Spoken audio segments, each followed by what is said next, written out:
This was a Saturday morning hustle flashback episode. After Christmas, before New Year's. And so, like we do every year at this time on this podcast, we are going to talk about not hustle, not drive, not grind, but motivation, and specifically being motivated on the right things and avoiding being motivated by the wrong things. Gets us all in the attitude of reflecting on what we're thankful for, what we appreciate and cherish the most, what's most important to us. And then now with New Year's being the next holiday, the idea of starting over, setting resolutions, setting goals for yourself, etc. So this is the perfect gap in between to be thankful and to think about moving forward, how we're going to navigate. We have to set goals. We have to continue on. We have to try to achieve what we do in our life, in our business, trying to be successful, trying to provide for our families. And that's where we get back into the self-reflection about how you set resolutions, you set those goals, and what it means, who you're doing it for, why are you being motivated, how are you being motivated. And it's just as important to set goals, create objectives, a strategy, tactics, all of those things in order to achieve success. It is absolutely as important to have the proper motivation, because your motivation can bleed over into your execution, and specifically your ethics, your morals, your standards, your professionalism, etc. So I'm going to expand on all of that today on the Saturday Morning Hustle podcast.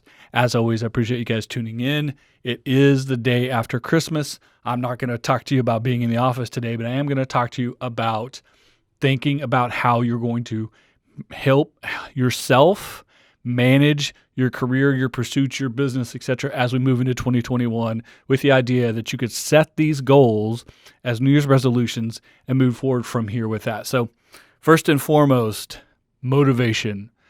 A, you have to have it. And B, I believe you do, or you wouldn't be listening to this podcast. And maybe you're getting a little bit of a motivation from this. But essentially, at the end of the day, if you are already motivated, you're trying to figure out how to execute. That's what we talk about here on the podcast.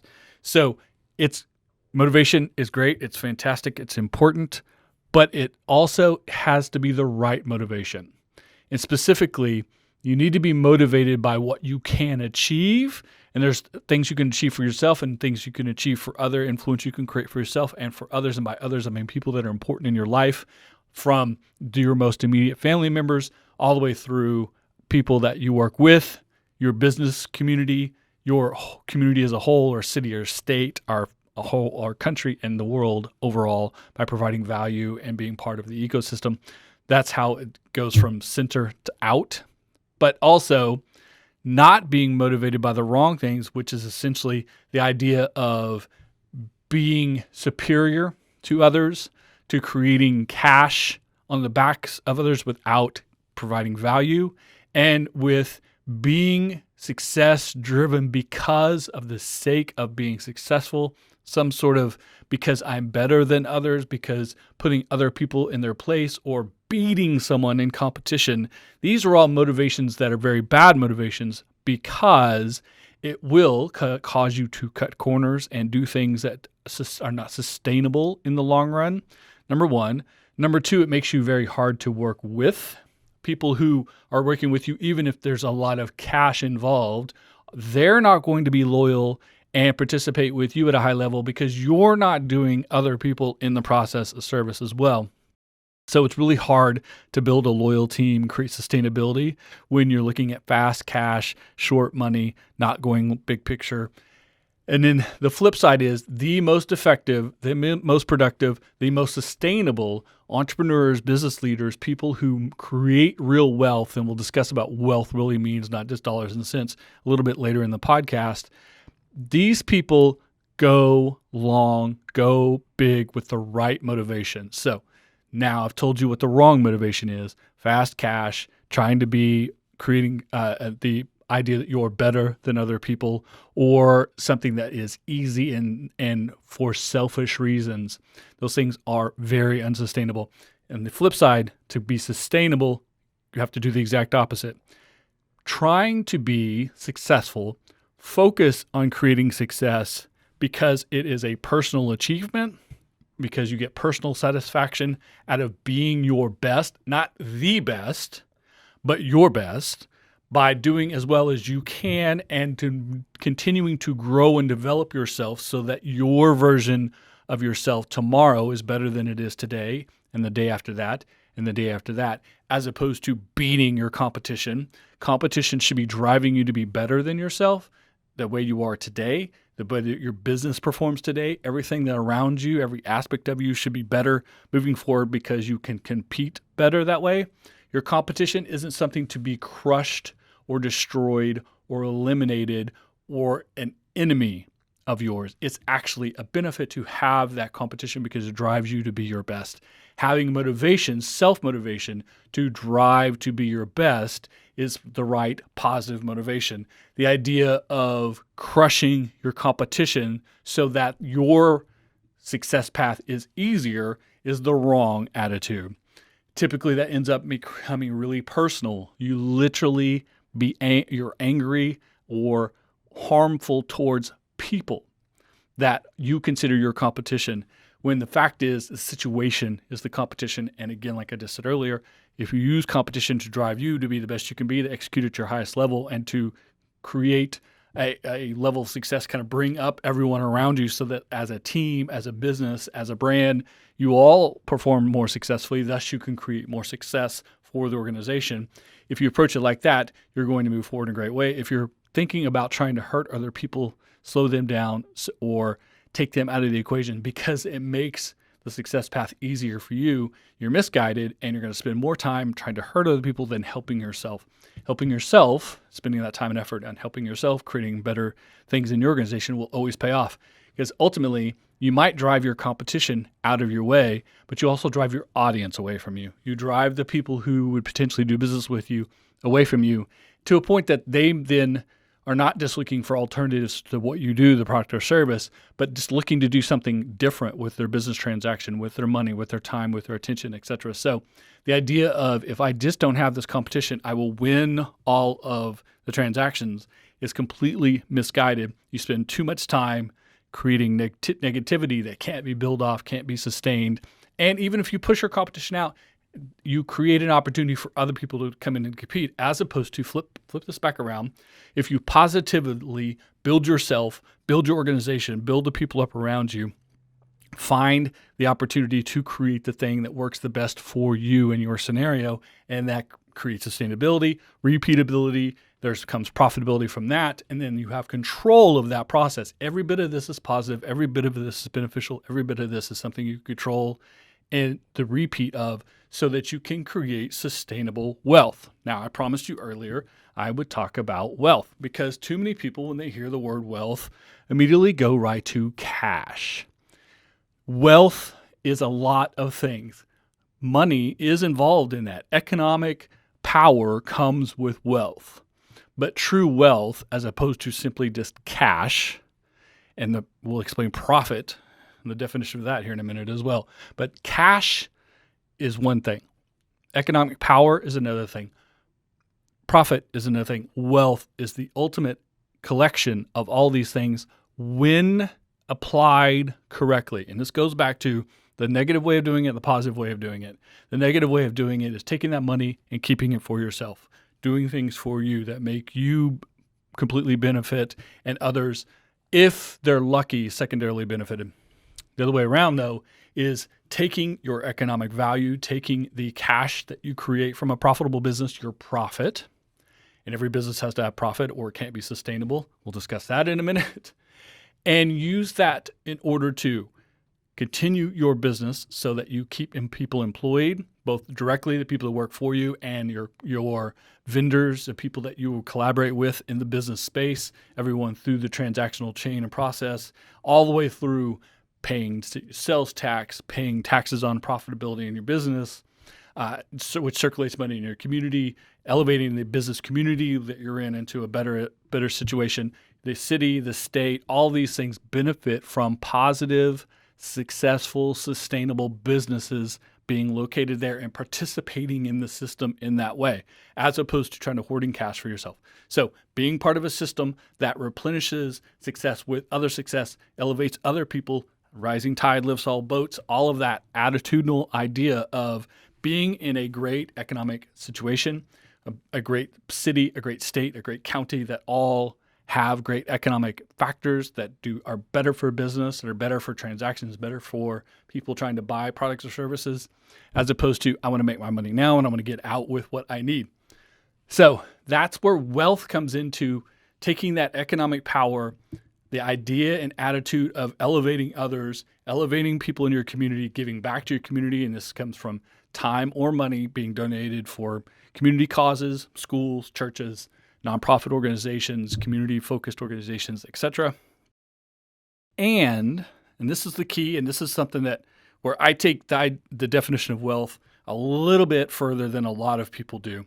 And I want you to hear this. This is definitely a Christmas message for everyone here, so make sure that you don't miss this part. For me, you can't be truly wealthy unless you're using that wealth to reach back and help someone else who was in your previous position that you were in before that they're in now. So, and often a wealthy person, because wealth comes with influence and power and opportunity you don't have when you don't have that wealth and that recognition of that wealth, often helping others, elevating others, participating in other people's achievement and success that you needed as you came up and when you reach back to do that for them, often does not involve outlays of cash. So listen to me. Being wealthy and having all of the trappings and all of the benefits of wealth around it doesn't mean you simply give back money. You can and you should invest some of that money. And we'll talk again about profitability and how much that comes returned back. But the opportunities you can create by being a successful person, by being a successful entrepreneur, being a business leader, being someone recognized in your field, being someone who has influence over others because you do business with them, because you've been recognized as someone who does this, because you have the wealth, all the things that create the definition of wealth, to demonstrate your ability to do so. All of that can be shared with others at no or minimal cost to you, especially your time, your attention, your expertise, your openness to help other people. All of that is a non-cash way that you help other people. And because of who you are, because people recognize your name, they recognize your success track, they recognize that the advice you give them is more value than advice they might get from other people because you have proven yourself to be successful. You see how this is working? All of that makes your time and your attention more valuable. That's value, but that you can't put a dollar amount on, but you can share that with other people at zero risk. In fact, not just losing value to you, but increasing value to you. Think about that. You can increase your value, your self-worth, your ability to do other people by sharing as much of that as possible. That is wealth. Being able to do for others by simply showing up, by putting your name on something, by signing your name on something. Have you seen a pair of shoes that are an $150 pair of shoes, but as soon as an NBA or an NFL player or Tiger Woods or a rock star puts their name on it, the Sharpie, now they're a $300 item, a $500 item, maybe they're a $1,000 item.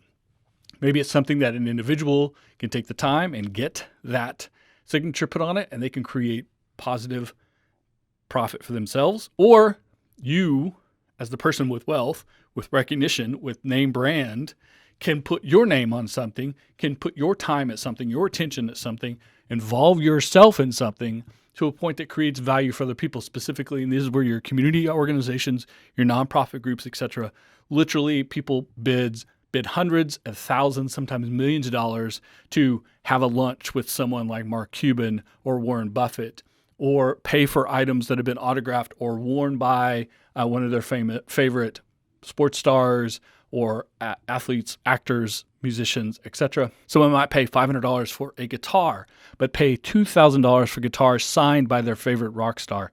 If that money goes to someone because that's their business pipeline, or they did the effort of putting the signature to the item, that's profitability. Then that goes back to all the things that come with profitable businesses that I've already discussed. Or again, making a donation to a nonprofit, because it's not just that you write them checks, but you allow them to raise money off something that inherently costs you nothing because you are a wealthy individual who made that happen. That's the definition of wealth. And wealth grows wealth is sustained, wealth has even more value than it did the day before by doing all of those things, not simply infusing cash into it. Because cash is always temporary. Cash has to flow through. Cash can only be held so long. It has to go out in the world and do other things for you. There's always risk to that. And so true wealth comes from building something that is sustainable around you that then can create other opportunities for value that isn't cash driven. So don't think of wealth as just cash. No, let's recoup. Let's recount here. We've talked about positive and negative motivation, why you're doing it versus why you shouldn't be motivated to do something. We've talked about what wealth is. Now let's talk about profit. And then I'm going to go back to motivation as the ending of this conversation and our post-Christmas, pre-New Year's goal setting and ideas of who you want to be in 2021.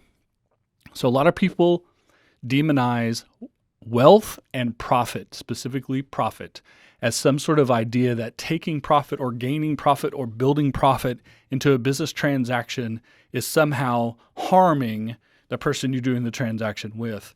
This goes back to the idea of creating profit but providing value. I said earlier in our first point about motivation, your ethics and your moral standings and your business professionalism. You have to keep at a high level. You don't want to cut those corners. If you are making profit because you are presenting value, if someone purchases something from you, time, effort, service, product, and they perceive the value of what they're paying for it to be equitable or better, and you have created an ability to provide that for them at a profit, reasonable, manageable profit, then you have a business transaction that all parties are happy with. It's a win-win value situation. And so that is ethical and appropriate. If you are not providing value, if you are trying to simply make your additional funds over your cost because it provides value for you and not for the end user, you have no concern about providing value for them, that is an unethical, unprofessional scenario and very unsustainable because you will not create a continual relationship when someone realizes that you simply took their money and provided them no value. So by providing value above and over the cost that it took you to produce the product or service, which of course is your profitability, but you create a win-win scenario where the person who engages in the transaction with you perceives, understands, and actually attaches their own value at your profitability that becomes repeatable, sustainable. That is what real profit looks like, should be looking like, and anything else that you're doing in a shorter term in order to make as much money as possible, as smallest amount of time as possible, with no concern of value, is unsustainable. Therefore, no matter how much money you make, it will implode on itself. So creating real value for others that become repeatable transaction is how you properly create profit. So don't let people tell you profit is the wrong thing, a bad thing, and negative thing, because profitability in this day, in this week, in this month, in this quarter, in this section of the year, even this year, is what allows you to continue your business when things aren't as profitable. And 2020 is an amazing example of that. A lot of businesses came into 2020 expecting something to happen at a level of profitability. And most of those businesses, their profitability or even break-even level are way lower than they went into the year because of all the things that were affected in 2020 by COVID-19 and all of the other things that happened in this year.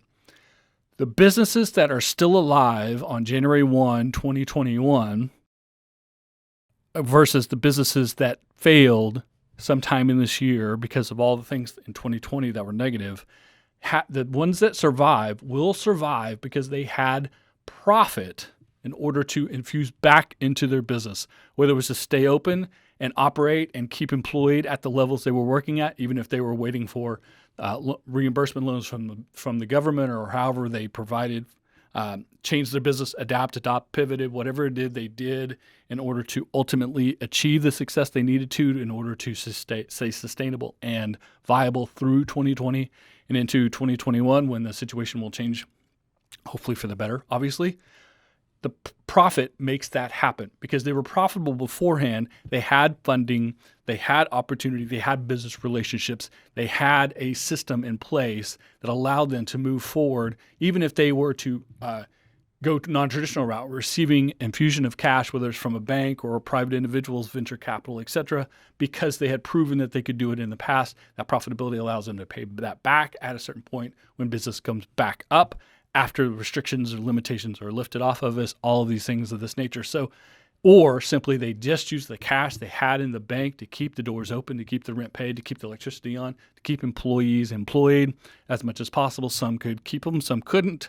Every situation is different, but profitability allows you to survive slow times. Sometimes it's seasonal. Sometimes it's just a blip in the radar. Sometimes the market changes. Your competition changes.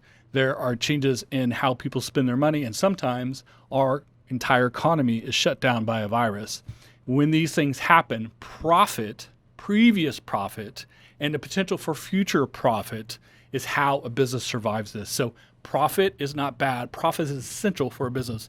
You cannot have a business that will sustain itself, thus keep yourself as the entrepreneur and owner, and all of the people employed, both directly and indirectly, engaged and employed, and being able to provide for their families if you aren't profitable. It takes us back to the initial conversation and how I'm going to end this today, which is, of course, providing for our family. Providing for our family should be your ultimate motivation. We talked about self-motivation earlier, doing things for yourself to prove yourself at your best level because you can, not because you want to beat someone else or be better than someone else. And ultimately, you want to create success in your organization, success in your career, success in whatever it is you're pursuing, because it creates the opportunity for you to provide for your family, to be there for friends if they need you, to work with people in your community, to provide for people that you employ directly and indirectly, et cetera, so they can provide for their families. And again, this ripple effect of everyone can provide for the people that they care for. We can keep healthy and happy, have a good community. All of these things happen if our business can be successful, and we can create those positive potentials directly for us, for our family, for our immediate family, the people that live in our house that we pay the rent on and pay the electricity on, and people who get a ride around in the cars that we buy and pay for the insurance and pay for health insurance so that we don't get sick. All of these things come from creating a successful entity or a successful career. That's how we provide directly.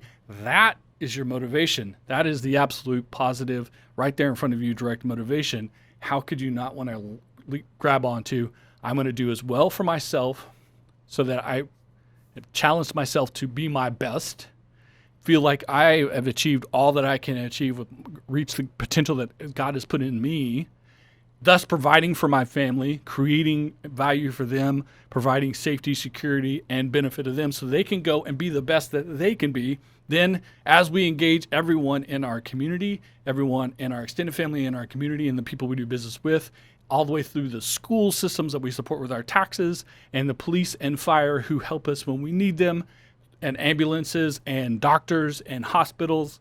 All these things come from all of us paying our taxes because we are making money, because we get paychecks, because our businesses are viable, and we're providing for our family, for our extended family, for our employees and people we do business with, for people in our immediate community, for people in our county, for people in our state, for people in our country, for people on the planet who need our products and services. We provide them because we do it at value.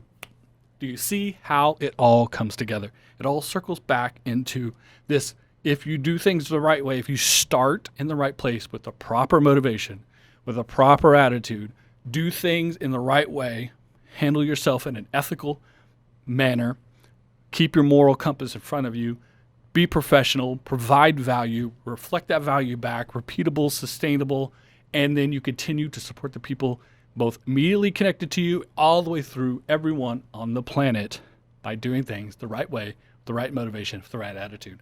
So we end where we started. I hope you guys got that today. I went longer than I expected, but I love this topic. I love this idea. Every year, at this time of year, I try to put a little Christmas, New Year's spin on this conversation. And again, I think a lot of people think about these things at a base level. Think about motivation, think about success, think about wealth, think about profit, think about all of the things that go into business decision making. in a street level, if you will, and an execution level, and a tactical level. But in order to be truly great, and I don't mean truly great because you made $1 billion, but truly great because you achieved the maximal potential that was possible, you've got to think bigger. It's got to be big picture. It has to be this circle that connects where it starts, where it ends, and it continually rolls in a great way. It's a snowball of success, if you will, and continues on because you do things properly. Proper attitude, proper motivation, start in the right place, end in the right place, repeatable, sustainable. All these things are good. I'm going to leave you with that today. So everyone, please don't worry about hustling and grinding on Saturday. You don't hear me say that very often. Do think about your family and friends and the motivation and spend time with them. Be appreciative of them. Hopefully over the Christmas break, even if a lot of us have not got a chance to do traditional Christmas this year because of the virus and all the things affecting that, please reach out to everyone. Let them know you're thinking about them. Tell your family, tell your friends, tell your coworkers, tell people that you appreciate, that you do appreciate them. Let people know if they have value in your life, let them know that. Of course, everyone wants to hear that, so we have to all say it in order for everyone to hear it. There's another circle of positivity you can start creating. Tell people that you appreciate them, that you value them, that you want and need them in your life, and being properly motivated by them, they will in turn return that favor to you. I'm going to leave you guys with that. So thank you guys so much for tuning in to the Saturday Morning Hustle. We're not hustling today, but we're being motivated. Please go spend some time with family. Reflect on what is important to you, what motivates you. Write it down, put it together, and then use it for your New Year's resolutions and your motivation moving into 2021. Everyone, please stay safe, be happy, stay positive. I'll talk to you next time on the Saturday Morning Hustle. Thanks for listening to a Saturday Morning Hustle flashback episode.